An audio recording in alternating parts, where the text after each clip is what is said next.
In this guide, I'm going to show you how to fix Splatoon Raiders not downloading on Nintendo Switch 2.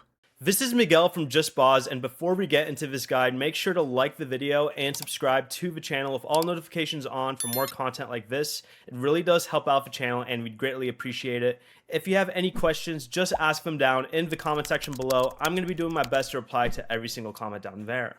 First, go ahead and make sure your console has enough free storage space and is connected to the internet.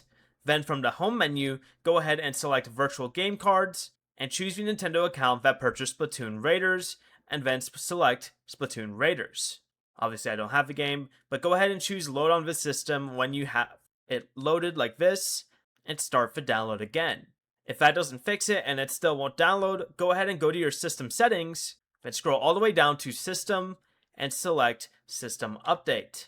From there, install any available update, then restart your Nintendo Switch 2 by holding the power button for about 3 seconds, selecting power options, and then choosing restart. After it restarts, go back to virtual game cards and try loading Splatoon Raiders again. Before you leave, remember to like the video and subscribe to the channel with all notifications on for more content like this. It really does help out the channel and we'd greatly appreciate it. And if you did have any questions, just ask them down in the comment section below. I'm going to be doing my best to reply to every single comment down there. Peace.